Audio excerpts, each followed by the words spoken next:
Smart સિટીની દોડમાં દોટ મૂકતું સુરત આજે પાણીમાં તણાઈ રહ્યું છે।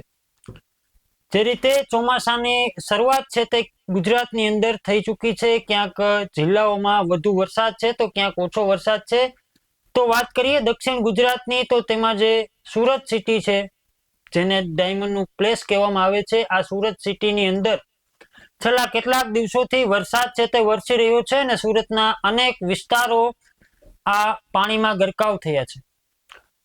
આજે આ જ સુરતને લઈને વાત કરવી છે, જ્યારે સુરતની અંદર જે રીતે અનેક વિસ્તારો સુરતના પાણીમાં ગરકાવ થયા છે, ત્યારે સુરતની જે જનતા છે તે ક્યાંક ને ક્યાંક અત્યારે હાલાકીનો સામનો કરી રહી છે। તો બીજી તરફ હવે જે શાસન પક્ષના નેતાઓ છે તે પણ ક્યાંક સુરતની જનતાની વહારે આવી રહ્યા છે। આ ગઈકાલે નાણામંત્રી કનુ દેસાઈ છે તે આવ્યા હતા, તેમના દ્વારા એક બેઠક બોલાવવામાં આવી હતી અને આજના દિવસે ગુજરાત રાજ્યના મુખ્યમંત્રી અને નાયબ મુખ્યમંત્રી દ્વારા અસરગ્રસ્ત વિસ્તારોની મુલાકાત છે તે લેવામાં આવી હતી। આ જ વિશે આજે વધુ ચર્ચા કરવાની છે।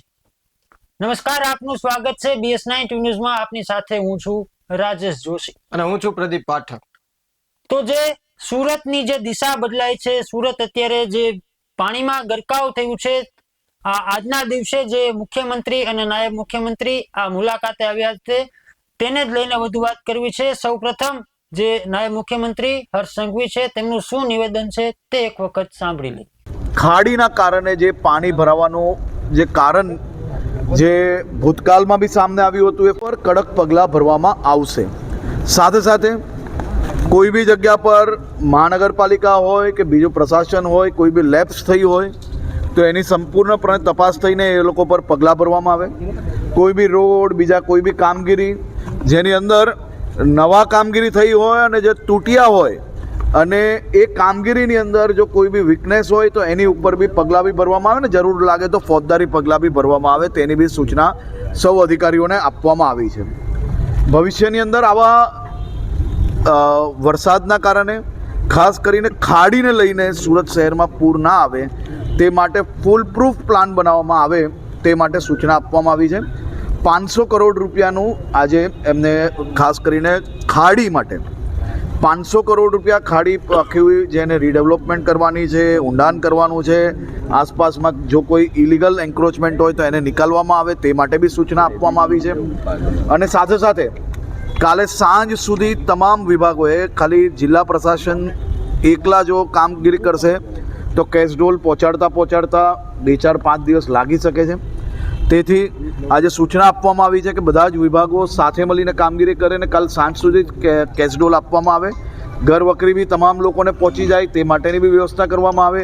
દુકાનોમાં, ઘરોમાં જે કોઈ નુકસાન થયું છે તેનું તાત્કાલિક સર્વે પૂર્ણ કરવામાં આવે। સર્વે પૂર્ણ કરતાની સાથે જ મુખ્યમંત્રી શ્રી રાજ્ય લેવલે એક બેઠક બોલાવીને જે નુકસાન થયું છે, નુકસાનને કઈ રીતે રાજ્ય સરકાર મદદ કરી શકાય તે બાબતનું આવનારા સમયની અંદર ડિક્લેરેશન કરવામાં આવશે। ચોક્કસથી જે રીતે નાયબ મુખ્યમંત્રી છે હર્ષ સંઘવી, તેમના દ્વારા જણાવવામાં આવ્યું છે કે જે કોઈ પણ અધિકારીઓ આ પૂર માટે જવાબદાર છે તેમના પર સંપૂર્ણપણે કાર્યવાહી કરવામાં આવશે અને જરૂર પડશે તો ફોજદારી પગલાં પણ આ અધિકારીઓ વિરુદ્ધ લેશે। સમગ્ર વાતને લઈને આપણી સાથે આમ આદમી પાર્ટીના નેતા પાયલ સાકરિયા છે તે જોડાઈ ગયા છે। પાયલબેન, BS9 ન્યૂઝમાં આપનું સ્વાગત છે। સૌપ્રથમ પહેલો પ્રશ્ન મારે તમને એ જ કરવો છે કે જે રીતે સુરતની હાલત છે તે અત્યારે બદલાઈ છે, ચોમાસાની શરૂઆતમાં જ સુરતની આ રીતની હાલત છે, પહેલી પ્રતિક્રિયા તમારી શું છે? મેં તો આજે સવારે પણ કીધું અને દર વર્ષે અમે તો છેલ્લા 5 વર્ષથી કોર્પોરેટર હતા, હું વિપક્ષ નેતા તરીકે હતી, ત્યારથી અમે સતત કહેતા આવીએ છીએ કે દર વર્ષે ચોમાસાનો પહેલો વરસાદ જે હોય છે એમાં બધી જગ્યાઓ પર પાણી ભરાઈ જાય છે, ખાડીપૂર આવી જાય છે અને છેલ્લા 5 વર્ષથી તો હું જોઉં છું એક પણ ચોમાસું એવું નથી ગયું કે જેમાં ખાડીપૂર નથી આવ્યું। અને દર ચોમાસે આ ભાજપના શાસકોની એક જ પ્રતિક્રિયા હોય છે કે ઉપરવાસમાં વધારે વરસાદ હતો, કુદરતી આફત છે એટલા માટે પાણી ભરાયું। પણ સવાલ મારો એ છે કે દર વર્ષે પાણી ભરાય છે તો શું આયોજન કરવામાં આવે છે? અત્યારે આપણે જે હમણાં વિડીયો જોયો કે નાયબ મુખ્યમંત્રી શ્રીએ જે પ્રમાણેનું નિવેદન આપ્યું છે કે અમે આવી રીતના કરવાના છીએ, તો પહેલા શું કર્યું? ચોમાસા પહેલા શું કર્યું? ગયા વર્ષે ચોમાસા પહેલા જ્યારે રોડ તૂટ્યા હતા અને જે પરિસ્થિતિનું નિર્માણ થતું હતું અને ચોમાસા પછી જે પરિસ્થિતિનું નિર્માણ થયું ત્યારે પણ માનનીય મુખ્યમંત્રીશ્રીએ નિવેદન આપેલું હતું, મને યાદ છે. એમણે કીધું હતું કે જેટલા પણ રોડ રસ્તા તૂટ્યા છે એમના જે કોન્ટ્રાક્ટરો છે એના ઉપર કાયદેસરની કાર્યવાહી કરવામાં આવે, ફોજદારી કરવામાં આવે, બધું કરવા માટેની એણે સૂચનાઓ આપેલી. પણ છેલ્લા 1 વર્ષની નહીં, પણ અત્યારે હું વાત કરું કે અત્યાર સુધીના સમયમાં એક પણ કોન્ટ્રાક્ટર વિરુદ્ધ કોઈ ફોજદારી દાખલ નથી થઈ અને કોઈને પણ બ્લેકલિસ્ટ કરવામાં નથી આવ્યું.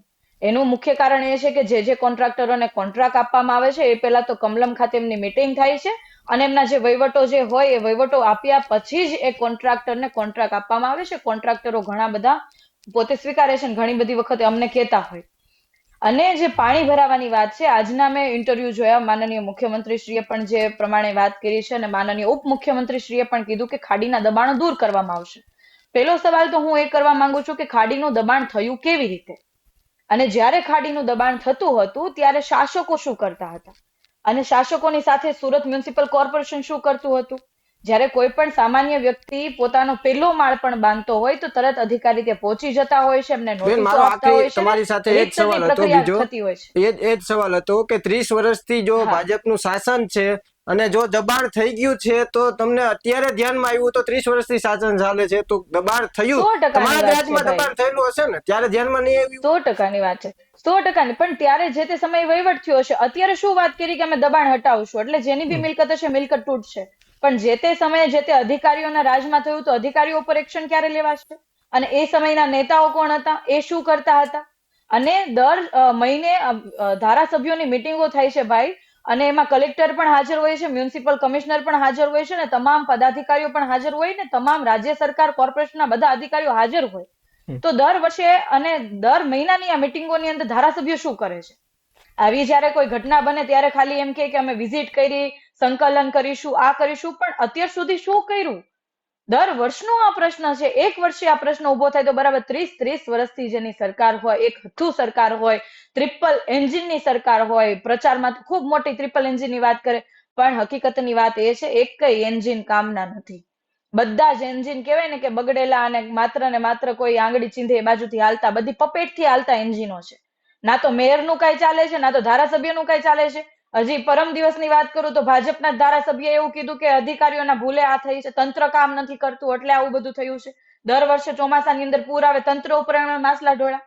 તો સવાલ તો એનો એ જ થયો ને કે ધારાસભ્યનું પણ કઈ ચાલતું નથી, કોર્પોરેટરોનું કઈ ચાલતું નથી, તો ચાલે છે કોનું? અને આટલું બધું પૂરની દર વર્ષે પરિસ્થિતિનું નિર્માણ થાય તો અત્યાર સુધી કેમ કોઈ પગલા નહીં લેવાય? અને રોડ રસ્તાઓ તૂટી જાય છે. આજે જે આ વખતના જે વરસાદની અંદર જે પાણીનો ભરાવ થયો તો ભાજપના શાસકો એવા નિવેદનો આપે છે કે ઉપરવાસથી વધારે વરસાદ હતો, કુદરતી આફત કહેવાય અને આમાં આપણે સૌએ બહાર નીકળવાનું હોય. સવાલ એ છે કે આફતની અંદર તો બહાર નીકળવાનું જ હોય, પણ એ આફત આવી શા માટે? સુરતની અંદર 1200 કરોડથી પણ વધારે રૂપિયાનું આખું સ્ટ્રોમ ડ્રેનેજનું નેટવર્ક છે કે જેમાં ખાડીની સાથે જોડાણ આપેલા છે, ને ખાડીનું જોડાણ તાપીમાં આપેલું છે. તો કેમ ખાડીનું પાણી તાપી સુધી જતું નથી? અને એનું તમને નાનું એવું ઉદાહરણ આપું તો સીધી વાત છે કે 2 વર્ષ પહેલા જ્યારે કતારગામ પાસે એક નાનો 2 વર્ષનો બાળક જ્યારે વરસાદી લાઈનમાં પડી ગયું હતું અને નીકળ્યું હતું ક્યાંથી? તો પમ્પિંગ સ્ટેશનથી નીકળ્યું હતું. જે ડ્રેનેજના જોડાણો જે પમ્પિંગ સ્ટેશને જાય છે ને પમ્પિંગમાંથી આખું પાણી ક્લિયર થઈને પછી તાપીમાં છોડવામાં આવે છે. તો એ બાળક ત્યાં કેમ પહોંચ્યું? વરસાદી લાઈનમાં હતું. તો આનો ચોખ્ખો મતલબ એવો થાય છે કે વરસાદી લાઈનના જોડાણ ગટર સાથે આપેલા છે અને ગટરની જે કેપેસિટી છે એ તો જે તે વિસ્તારને ધ્યાને રાખીને આપવામાં આવેલી હોય છે ને ગટરનું પાણી પમ્પિંગમાં જતું હોય. અને જ્યારે પહેલો વરસાદ શરૂ થાય ત્યારે તરત જ તમામ સુરતના પમ્પિંગ સ્ટેશનો બંધ થઈ જાય છે. અમે લોકોએ તો 5 વર્ષથી અવાજ ઉઠાવ્યો કે પમ્પિંગ સ્ટેશન બંધ થઈ જાય છે. પમ્પિંગમાં અમે જઈને વિડીયો લાઈવ વિડીયો બન્યા, પ્રશ્નો ઉઠાવ્યા, લેટરો લખ્યા અને આવનારા વર્ષોમાં ના ઘટના બને એના માટેના તમામ પ્રયાસો કર્યા. પરંતુ શાસકો અમને કદાચ હવે તો ભગવાન જ કે એમને 10 ઉજાડે તો થાય, બાકી તો આની આ પરિસ્થિતિ અને સુરતના એક પછી એક લોકો હેરાન અને દર વર્ષે ખાડીપુરમાં કોઈને કોઈ વ્યક્તિ જીવ ગુમાવે. ગઈ વખતે પણ બાળકોએ મૃત્યુ પામ્યા હતા ખાડીપુરમાં, ઘણા બધા લોકોએ જીવ ગુમાવ્યો હતો. અને આ વખતે તો ઓફિશિયલ આંકડો 15 લોકોનો છે ને હજી કેટલા લોકો મૃત્યુ પામ્યા છે ને ઓફિશિયલ આંકડા બહાર આવશે ત્યારે ખબર પડશે. તો આમના માટે કોણ જવાબદાર? ચલો આજે મુખ્યમંત્રીએ કહી દીધું કે અમે આવું કરીશું, તો ગયા વર્ષે પાણી ભરાયું તો કેમ કોઈ કાર્યવાહી નહીં કરી? એના આગળના વર્ષે પાણી ભરાયું તો કેમ કોઈ કાર્યવાહી નહીં કરી? સુરતના લોકોને માત્ર ટેક્સ ભરવા માટે જ રાખેલા છે. અને ખરેખર હું તો સુરતના લોકોને વંદન કરું છું કે જે લોકોએ આ આફતને પણ અવસરમાં બદલી છે અને અવસરમાં બદલીને એકબીજાની મદદ કરીને આ આફતમાંથી બહાર નીકળવા માટેના પ્રયાસો કર્યા છે. પણ કોઈ પણ વ્યક્તિની સહન શક્તિની કહેવાય પરીક્ષા લેવાની પણ એક હદ હોય, એક લિમિટ હોય. અને સ્વયંભૂ રીતે શરમ લાગવી જોઈએ. રાજધર્મ શું કહે છે તમે માનશો નહીં ભાઈ, જયારે ચૂંટણી આવે છે ત્યારે આના લોકો હિન્દુત્વની વાત કરતા હોય. હિન્દુ હું પણ છું, મને પણ ખૂબ ગર્વ છે, હું હિન્દુ છું. પણ હિન્દુ સંસ્કૃતિ શું શીખવે છે, આપણો ધર્મ શું શીખવે છે? એક વાત તો કમસે કમ શીખવે જ છે ને કે આપણે હરેક માણસ અને ભગવાન રામને આપણે જયારે માનતા હોય ત્યારે ભગવાન શ્રી રામ આપણને એ જ રસ્તે ચાલવાનું કહે છે કે ભગવાન શ્રી રામ પોતે વનવાસ ભોગવ્યો હતો પણ એની પ્રજાને દુઃખી નહોતી થવા દીધી. અને જયારે અત્યારની શું પરિસ્થિતિ છે, છત્રપતિ શિવાજીના નારા તો ખૂબ મોટી જોર અવાજમાંથી લગાવાય છે, પણ છત્રપતિ શિવાજીમાંથી જે ગુણ શીખવાનો છે કે એમણે પોતાનો રાજધર્મ ખૂબ ઈમાનદારીથી નિષ્ઠાથી નિભાવ્યો હતો. એમણે પોતાની પ્રજા માટે આખી જિંદગી યુદ્ધ લડ્યા હતા. પરંતુ આજે જયારે લોકોની સેવા એના જ પૈસે કરવાની વાત છે, એમના પૈસાનું જયારે વેતરણ કરવાની વાત છે, તો એ વેતરણ માત્ર ને માત્ર કોન્ટ્રાક્ટરો બાજુ થાય છે. જેટલા પણ રસ્તાઓ બને છે એમાં કોન્ટ્રાક્ટરો મતલબ કહેવાય ઓફિશિયલી ફંડ ભાજપને આપે છે. તમે કોર્પોરેશનના મોટા કોન્ટ્રાક્ટરોના નામ ને યાદી કાઢશો ને તમે ઓનલાઈન વેબસાઇટ ઉપર જોશો તો ખબર પડશે કે આ કોન્ટ્રાક્ટર 2000 કરોડનું કામ કરે છે ને ભાજપને આટલા કરોડનું ફંડ આપ્યું છે. બીજો કોન્ટ્રાક્ટર છે એટલા કરોડનું કોર્પોરેશનમાં કામ કરે છે ને એમણે ભાજપને આટલું ફંડ આપ્યું છે. તો પછી કઈ રીતના બ્લેકલિસ્ટ કરે? અત્યાર સુધી એટલા રસ્તાઓ તૂટ્યા, બ્લેકલિસ્ટ નહીં થયું. આ જે ખાડીમાં અત્યારે જે ખાડીના આપણે દ્રશ્ય જોઈ રહ્યા છીએ, લિંબાયતની ખાડીની જેની વાત કરું છું, તે ખૂબ મોટી મિલેનિયમ માર્કેટ બંધાઈ ગઈ ખાડીમાં. અને આ બાબતે અમે વિપક્ષ તરીકે અવાજ ઉઠાવતા રહ્યા કે આ ખાડીની અંદર દબાણ થાય છે, મોટી માર્કેટ બની ગઈ છે, તો આ ખાડીનું પાણી કઈ રીતના આગળ જશે? કોઈએ સાંભળ્યું નહીં. કેમ કે ક્યાંક ને ક્યાંક એમાં પાર્ટી ફંડ આવ્યું હતું, એટલે પછી મોટા બિલ્ડરોને કઈ રીતના રોકી શકાય? અને છેલ્લે તો ભોગવવાનું સુરતના લોકોને આવે છે. હું તો સુરતના લોકોને પણ કહેવા માંગુ છું કે આપણે સૌ આ બધું ક્યાં સુધી સહન કરીશું? આપણે જો ધર્મના રસ્તે ચાલીએ છીએ તો આપણને આપણો ધર્મ એ જ શીખવે છે કે જયારે ખોટું થતું હોય ત્યારે એને સામે અવાજ ઉઠાવવો જોઈએ. જે ખોટું થઈને આપણે જો જોતા રહીએ તો એમાં પાપી આપણે પણ ગણાઈએ છીએ. અને મહાભારત જે થયું હતું એમાંથી આપણને આ તો શીખવા મળે ને. આપણા ઘરે ઘરે ભગવદ્ ગીતા છે, પરંતુ એના જે મૂલ્યો છે, એના જે વાત છે, જો આપણે આપણા જીવનમાં ઉતારીએ તો ખરેખર જે સમસ્યા, જે દુઃખનો જે ઉત્પન્ન થાય છે એ ના થાય. અને લાખો કરોડો રૂપિયા જે કહે ને કે ચાવ કરીને આ ભાજપના લોકો બેઠા છે, જેનું પરિણામ સુરતના લોકો ભોગવે છે. પ્રી મોન્સૂન કામગીરીમાં કરોડો રૂપિયા વાપર્યા, તો કરોડો રૂપિયા ક્યાં ગયા? માત્ર કાગળ પર જ. ખાડીનું ડ્રેઝિંગ કરવું તો એ કરોડો રૂપિયા ફળવાય છે, તો એ પૈસા ક્યાં જાય છે? ખાડી તો ડ્રેઝિંગ થતી નથી. સફાઈની વાત થાય તો સફાઈ થતી નથી. તમામ જગ્યાઓ પર લૂપહોલ છે, પરંતુ એ લોકોને અહંકાર આવી ગયો છે કે પેલા વિપક્ષ હતું અને અત્યારે કોર્પોરેશનમાં વિપક્ષ નથી, કોણ અવાજ ઉઠાવશે? આજે અમને કોઈ ડોક્યુમેન્ટ વાંચવા જોતા હોય, પ્રી મોન્સૂનમાં કેટલી કામગીરી થઈ એ બાબતની માહિતી જોતી, આજે અમને નહીં મળે. અગાઉ અમે કોર્પોરેટર હતા એટલે અમને મળતી હતી. એટલે અત્યારે બેફિકર થઈને બેફામ રીતે આખું સંચાલન કરી રહ્યા છે. પાયલબેન, મારો તમને પ્રશ્ન એ જ છે કે જે રીતે પ્રી મોન્સૂનની કામગીરીની અંદર કરોડો રૂપિયાનો ખર્ચ બતાવવામાં આવ્યો છે અને ઉપરથી અત્યારે જે ખાડીનું રીડેવલપમેન્ટ કરવા માટે 500 કરોડનું બજેટ ફાળવવામાં આવ્યું છે, તમને શું લાગે છે એક વિપક્ષ તરીકે કે ક્યાંક ને ક્યાંક આ સરકારી તિજોરીને નુકસાન જતું એવું લાગે છે? કારણ કે એકને એક વસ્તુ માટે બે વખત પૈસા ફાળવવા એ ખરેખર યોગ્ય કેટલું ગણે? જો અગાઉ જયારે અમે કોર્પોરેટર હતા ત્યારે આ લોકો એક ઠરાવ પણ પાસ કરેલો હતો અને કામ લાવેલા હતા કે જે જાપાનની ટેકનોલોજી પ્રમાણે ખાડીને ડાયવર્ટ કરવી, ખાડીને બોક્સ ડ્રેન કરવા માટેનું કામ લાવ્યા હતા. આજે એ વાતને લગભગ 2 વર્ષ થયા, પણ 2 વર્ષ પછી પણ કંઈ નથી થયું. 2 વર્ષમાં શું કર્યું ખબર નથી. કાગળિયા જયારે ખાડીનું પૂર આવ્યું એટલે માત્ર જાહેરાત કરી દીધી, પછી એમાં કોઈ આગળ પ્રક્રિયા નથી વધી. બીજી વાત કે ખાડીને બોક્સ ડ્રેન કરવા માટે કે રીડેવલપ કરવા માટે 500 કરોડ રૂપિયા મતલબ બહુ ઓછી રકમ છે.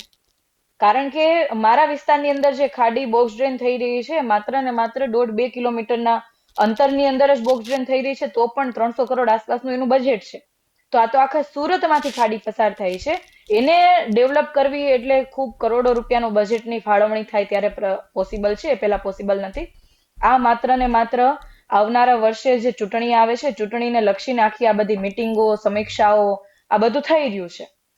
ખરા અર્થની અંદર જો આપણને ભાઈ ખબર જ હોય કે આપણે, તમને પણ ખબર છે ને મારા ઘરમાં પણ એ જ રીતે ચાલે ને, આપણે આ બધા લોકો એવી રીતના જ આપણે ઘરનું સંચાલન કરતા હોઈએ કે આપણે ઘઉં પણ આપણે ચોમાસા પહેલા ભરી લેતા હોય, ચોખા, અનાજ, કઠોળ બધું આપણે જેટલું બને એટલું આપણે સંગ્રહ કરતા હોય. કેમ કે આવનારા વર્ષની અંદર શું કઈ આપત્તિ આવી, શું અનાવૃષ્ટિ થઈ, અતિવૃષ્ટિ થઈ, કઈ નથી ખબર. તો આપણે એ બધી તૈયારી કરતા હોય. એવી રીતના કોર્પોરેશનની અંદર પણ તૈયારી થતી હોય, ડિઝાસ્ટર મેનેજમેન્ટની આખી મિટિંગો થતી હોય કે માનો કે 12 ઇંચ વરસાદ પડશે તો આપણે આવું કામ કરીશું અને 18 ઇંચ વરસાદ પડશે તો આપણે આવી રીતના કામગીરી કરીશું. આ તો માત્ર એટલો વરસાદ પડ્યો. જો ઉપરવાસમાં વરસાદ પડ્યો હોત અને જો ઉકાઈના જો દરવાજા ખુલ્લા હોત તો સુરતની શું હાલત થાત? આ તો માત્ર વરસાદ પડવાથી આવી ખરાબ હાલત થઈ છે. ઉકાઈનું પાણી તો હજી છોડવામાં નથી આવ્યું. એ છોટત તો પછી કહેવાય કે સુરત તો આખું ડૂબી જાત. એટલે તો આ લોકો મેનેજમેન્ટ શું કરે છે, શું મિટિંગો કરે છે, શું સમીક્ષાઓ કરે છે? અત્યારે પણ આ બધા અત્યારે ભેગા થયા છે. 4-5 દિવસ આ બધી પ્રક્રિયા ચાલશે, બધું ઠાળે પડી જશે અને પાછું આવતું ચોમાસું આવશે એટલે આની આ જ પ્રક્રિયા ફરી વખત કરશે. ગયા વર્ષે પણ પાણી ભરાયા હતા, ગયા વર્ષે લોકો હેરાન થયા હતા, તો કેમ એમાંથી સમજ નહીં પડી કે આપણે આવું કરવું જોઈએ? દર વર્ષે એકનો એક જ ડ્રામા કરવાનો, બસ ખાલી ડ્રામા એકનો એક જ હોય છે. વ્યક્તિઓ અલગ હોય. ગઈ વખતે મેયર બીજા હતા, એના પહેલા બીજા મેયર હતા અને અત્યારે મેયર બીજા છે. વ્યક્તિઓ બદલાય છે, બાકી ડ્રામા સેમ ટુ સેમ ચાલે છે. જનતાનો ટેક્સ છે તે વેડફાતો જોવા મળી રહ્યો છે. એમાં ખાસ કરીને તો સુરત મોખરે આવે છે. અને ખાસ મારે વાત કરવી છે કે જ્યારે આવી સંવેદનશીલ પરિસ્થિતિ હતી ત્યારે જે અમુક કોર્પોરેટરોના દ્રશ્યો સામે આવ્યા છે, ભજીયા પાર્ટી અને ગાંઠિયા પાર્ટી કરી રહ્યા હતા. હવે સંવેદનશીલ પરિસ્થિતિમાં તમે ભજીયા પાર્ટીને કરો છો, આ કેટલી અંશે યોગ્ય ગણાય બેન? નહીં, સંવેદના તો આ લોકોમાં મરી પરવેરી છે. જો સંવેદના હોય તો દર વર્ષે ખાડીપુરની અંદર જે લોકો મૃત્યુ પામે છે એ મૃત્યુ ના પામતા હોત. સંવેદના હોય તો આજે આંકડો આપણને એવું લાગે કે 5 લોકો મૃત્યુ પામ્યા, 10 લોકો મૃત્યુ પામ્યા. આજે તો પેપરની અંદર 15 થી વધારે લોકો મૃત્યુ પામ્યાની માહિતી છે. સવાલ એ છે કે જેના ઘરમાંથી, માનો કે કોઈના ઘરમાંથી એકનો એક દીકરો મૃત્યુ પામે પાણીમાં ડૂબીને, સરકારને તંત્રના ભોગે. કોઈના ઘરેથી બાળકનો પિતા મૃત્યુ પામે કે જેમના કહેવાય કે હજી તો બાળક સમજવા નથી શીખવું, ત્યાં એમના પિતાનો છાયો એના ઉપરથી જતો રહે. તો આ જે દુઃખની ઘટના છે એ તો એ પરિવાર જ દુઃખ સમજી શકે, બાકી કોઈ ના સમજી શકે. તમે એક વસ્તુ નોટિસ કરી કે આટલા વર્ષોથી પૂર આવે છે, ક્યારે કમલમમાં પૂર આવ્યું નથી? આવ્યું. ભાજપના કોઈ નેતાઓના ઘરે પાણી નથી ભરાયું. સુરતની અંદર ગઈકાલે જે દૂધ એટલે કે દૂધની જે થેલી જ્યારે બાંટવામાં આવતી હતી ત્યારે પડાપડી લોકોની થઈ રહી હતી. એટલે એનો મતલબ એવો થાય કે કેવી ખરાબ પરિસ્થિતિનું નિર્માણ થયું. ત્યાં કોઈ ભાજપના નેતા પણ લાઈનમાં નહોતા દૂધની થેલી લેવા માટે, કે ભાજપના કોઈ પરિવારનો સભ્ય દૂધની થેલી લેવા માટે લાઈનમાં નહોતું. અને સવારનું આજે ટેન્કર દ્વારા પાણી આપવામાં આવી રહ્યું છે ઘરે ઘરે, તો એ પણ કોઈ પણ જગ્યાએ ભાજપના કોઈ નેતાના પરિવારમાંથી કહેવાય કે અમે તો હેલ કહીએ, ગાગર અને હેલ, એ લઈને કોઈ લાઈનમાં નહોતું. ડોલ લઈને કોઈ લાઈનમાં નહોતું. લાઈનમાં તો હતા ખાલી સામાન્ય માણસો.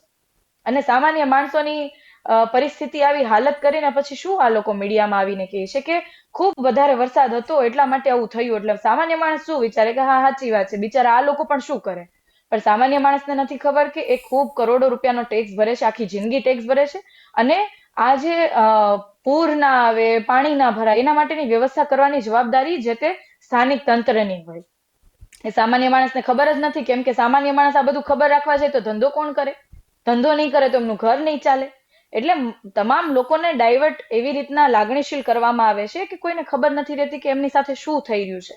કેટલા બધા વાહનોની નુકસાની. આજે તમે ગેરેજ જો સુરતના, તો તમામ ગેરેજો બાઇક અને 4 વ્હીલ થી ભરેલા છે. ઘરની અંદર પાણી ભરાયા હોય, સોફા કોઈના બગડી ગયા, બેડ બગડી ગયા, કોઈનું અનાજ કરિયાણું પલળી ગયું, આવી બધી પરિસ્થિતિનું નિર્માણ થયું. પીવાના પાણી માટે જો લાઈનમાં ઉભું રહેવું પડતું હોય તો કયાનું સ્માર્ટ સિટી? અને દર વર્ષનો આ પ્રશ્ન છે. એક વર્ષે હોય તો સમજાય. અને આ લોકોની સંવેદના એટલી કહેવાય કે ખરાબ રીતે મરી પરવેરી છે કે બધા લોકો ગાંઠિયા અને ખમણની પાર્ટી કરતા હતા, પોતાના પદ ગ્રહણ કરતા હતા. એક બાજુ આખું સુરત ડૂબી રહ્યું હતું અને એક બાજુ ભાજપના કોર્પોરેટરો પદ ગ્રહણ કરતા હતા. એટલા માટે કરતા હતા કેમ કે એને ખબર છે વિપક્ષ તો છે નહીં, કોણ અવાજ કરશે? અને સામાન્ય લોકો બોલશે તો 2 દિવસ બોલવા દેશું અને પછી આપણે કહેશું કે ખૂબ વરસાદ હતો એટલા માટે આ થયું. અને 500 કરોડનું પેકેજ જાહેર કર્યું એટલે હવે તો ખૂબ મોટો પ્રચાર થશે મીડિયામાં પણ કે 500 કરોડનું પેકેજ, 500 કરોડનું. જાણે આ લોકો બાપ દાદાની પેઢી વેચીને આપણને 500 કરોડ આપતા હોય ને એવી તો વાત કરશે. એ લોકોના ટેક્સના પૈસે જ આપે છે, પણ જેવી ભીખ આપતા એવી રીતના સુરતના લોકોને ટ્રીટ કરે છે. પણ સુરતના લોકો ખરેખર ખૂબ દયાળુ અને માયાળુ છે. માનો કે સૌરાષ્ટ્રમાં કોઈ ઘટના બને છે કે ગુજરાતના અન્ય ખૂણે પણ કોઈ ઘટના બને છે તો સુરતની સંસ્થાઓ ખડે પગે હોય, સુરતના લોકો પણ ખડે પગે હોય છે. અને સુરતની અંદર જયારે આવી ઘટના બનતી હોય ત્યારે સુરતના લોકો હાવ ભાંગી જતા હોય, બસ એકબીજાનો સહારો હોય છે અને એકબીજાના સહારાથી ફરીવાર નવી શરૂઆત કરતા હોય છે. આજે આ પોદાર આર્કેટનું જે ચિત્ર દેખાઈ રહ્યું છે, આ પોદાર આર્કેટની અંદર વેપારીઓ કહેવાય કે નાના નાના વેપારીઓ છે, પણ એમની દુકાનોની અંદર જે માલ સામાન ને બધું છે, કરોડોનું નુકસાન થયું છે. આજે તો આ ઉપમુખ્યમંત્રી બધા વિઝિટ કરશે, શું એમના નુકસાનની ભરપાઈ કરશે? સરકાર ભરપાઈ કરશે? નહીં કરે. પેકેજ જાહેર કરી દીધું, સારી વાત કરી દીધી, સાંભળી લીધા. એટલે કોઈ પણ સામાન્ય માણસને એવું લાગે કે ઠીક છે, અમને મુખ્યમંત્રીએ સાંભળ્યા, ઉપમુખ્યમંત્રીએ સાંભળ્યા, પણ ભાઈ ખરેખર લોકશાહી તો ત્યારે કહેવાશે કે ચૂંટાયેલા લોકોને ખરેખર નોકર તરીકે ગણવામાં આવશે. જનતા રાજા છે આ લોકશાહીમાં, અને ચૂંટાયેલા વ્યક્તિ કોર્પોરેટર હોય કે પછી ધારાસભ્ય હોય, મુખ્યમંત્રી હોય કે પછી પ્રધાનમંત્રી હોય, આ તમામ લોકો દેશના નોકર છે. દેશનું સંચાલન કરવા માટેની જવાબદારી લોકો દ્વારા એને આપવામાં આવે છે. પરંતુ અત્યારે આખી સિસ્ટમ ફેરવી નાખી છે. મુખ્યમંત્રી આવે તો એમ કે ઓહો હો મુખ્યમંત્રી આવ્યા છે, સાહેબ આવ્યા, સાહેબ આવીને અમને સાંભળ્યું, એટલે દુઃખ આખું ભૂલાવી દેવામાં આવે છે. પણ યુથ જ્યારે જાગશે અને યુથ આ બાબતે સવાલ કરશે ત્યારે ખરેખર પરિવર્તન આવશે. બાકી આની આ જ પરિસ્થિતિ હંમેશા નિર્માણ થતી રહેશે. બેન, એક બાજુ સુરત છે તે સ્માર્ટ સિટીની દોટ મૂકી રહ્યું છે, બીજી તરફ સુરતની અંદર ધારાસભ્યોની વાત કરીએ તો નાયબ મુખ્યમંત્રી હર્ષ સંઘવી હોય કે પછી નાણામંત્રી કનુ દેસાઈ હોય, આ બંને જે મોટા દિગ્ગજ નેતાઓ છે તે સુરતમાંથી આવે છે, છતાં પણ દર વર્ષે સુરતની આ સ્થિતિ સર્જાઈ રહી છે. જનતા ક્યાંક ને ક્યાંક મત આપી અને અત્યારે પીસાઈ રહી છે. તમારું શું માનવું છે આ અંગે કે ખરેખર સરકારમાં જે ઉચ્ચ સ્તરીય બેઠેલા નેતાઓ છે તેમના જ મત વિસ્તારની અંદર આવી સ્થિતિ કેટલી યોગ્ય કહેવાય? બિલકુલ યોગ્ય નથી, પણ શું કરે, આ લોકોનું કઈ ચાલતું જ નથી. એ ગમે એટલા ઉચ્ચ સ્તરના નેતા હોય, શું ચાલે છે? જો ખરેખર ચાલતું હોય તો એમની તમામ ધારાસભ્યોની મિટિંગો થાય સુરતની અંદર, તમામ અધિકારીઓ સાથેની મિટિંગો થાય, શું પગલા લીધા? કેમ નથી લીધા? કોન્ટ્રાક્ટરો ઉપર શું પગલા લીધા? કઈ નથી લીધા. ડેવલપમેન્ટની વાત કરે તો શું ડેવલપમેન્ટ કર્યું? અહીંયા તો બ્રિજ બને તો બ્રિજને તિરાડો પડી જાય, મેટ્રો સિટી બને તો મેટ્રોને તિરાડો પડી જાય. ઘણા બ્રિજ તો એવા બને કે ઉતરા પછીનો તો યુટર્ન જ મારવો પડે, આગળ રસ્તો જ નથી હોતો. એવા તો બધા કાર્ય થઈ રહ્યા છે. અને આ લોકો માત્ર ફિલોસોફી કર્યા રાખે છે, ફિલોસોફી અને લાગણીશીલ વાતો કરે છે, લોકોને ભરમાવાનું કાર્ય કરે છે. બીજું આ લોકોથી કંઈ થતું નથી. જો તમે એમનો કાર્યકાળ પૂરો થાય એમને પૂછો કે તમે શું કર્યું, તેમની પાસે કઈ જવાબ નહીં હોય. એ માત્ર ને માત્ર વાત કરશે આ જાતિવાદની, ધર્મની, હિન્દુસ્તાન પાકિસ્તાન, આ બધી વાતો કરશે. હું એવું કહેવા માંગુ છું કે તમને ખરેખર હિન્દુ સંસ્કૃતિ ઉપર ગર્વ હોય ને તમે ખરેખર જો હિન્દુ છો એવું માનતા હોય તો આજે જેટલા લોકો હેરાન થયા બધા હિન્દુ જ હતા. આમાંથી જેટલા લોકો હેરાન થયા, જેટલા વેપારીઓ છે, બધા હિન્દુ છે. તમે શું કરશો આ હિન્દુઓ માટે? તમારા હોવા છતાં પણ જો હિન્દુઓ હેરાન થતા હોય તો તમે કયા હિન્દુત્વની વાત કરો છો? આપણી સંસ્કૃતિ તો એવું કહે છે કે જ્યાં સુધી આપણે છીએ, જ્યાં સુધી શાસક છે ત્યાં સુધી એની પ્રજા ક્યારેય દુઃખી ના થાય. એમની રક્ષા કરવી એ શાસકની જવાબદારી છે, જે તે પ્રતિનિધિની જવાબદારી છે. આ રાજધર્મ છે અને એ આપણી સંસ્કૃતિ આપણને શીખવે છે. તો ક્યાં ગયો રાજધર્મ? ક્યાં ગઈ રક્ષા કરવાની વાત?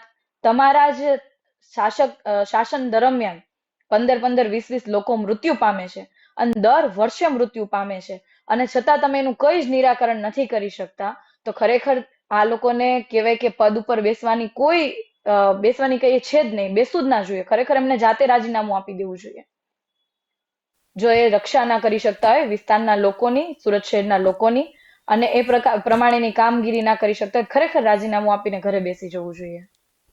બેન, વાત એ કરવી છે, અધિકારીઓ ને પદાધિકારીઓ ક્યાંક ને ક્યાંક મિલીભગત હોય છે, કારણ કે જો જનતાનો એટલો ટેક્સ આવે છે, એમાંથી કામગીરી કરવામાં આવે છે, અને છતાં પણ આ રીતે વેડફવામાં આવે છે ટેક્સને, કારણ કે બે વખત ગ્રાન્ટ ફાળવવામાં આવે. પ્રી મોન્સૂનની કામગીરી થઈ ગઈ હોય પછી પણ જો તમારે ગ્રાન્ટ ફાળવવી પડે છે, તો શું તમને શું લાગે છે આમાં અધિકારીઓ અને પદાધિકારીઓની બેની મિલીભગત હોઈ શકે તો જ આ શક્ય બને? બેન, મિલીભગત એટલે પૂરેપૂરી મિલીભગત. જે પૈસા ફાળવવામાં આવે એ પહેલેથી નક્કી જ હોય કે ભાઈ 500 કરોડ ફાળવ્યા છે, તેમાં 100 કરોડ તો પેલા કમલમે પહોંચાડવાના, બીજા 100 કરોડ વચ્ચે બીજી આખી સિસ્ટમ ખાય.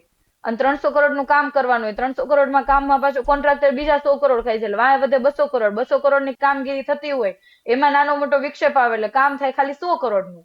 એટલે બતાવવામાં આવે, પેલા જે મોટી જાહેરાત કરી દેવામાં આવે કે 500 કરોડ અમે ફાળવ્યા, પણ ખરેખર એકચ્યુઅલ કામગીરી કેટલી થઈ એ તો ખબર પડે ગ્રાઉન્ડ ઉપરની જે રિયાલિટી હોય ત્યારે. કરોડો રૂપિયા પ્રી મોન્સૂનમાં ફળવાય છે, કામ તો થતું નથી. કરોડો રૂપિયા સ્વચ્છતા અભિયાન પાછળ પણ ફળવાય છે, પરંતુ કામગીરી થતી નથી. તમામ વસ્તુ સેટિંગથી થાય છે.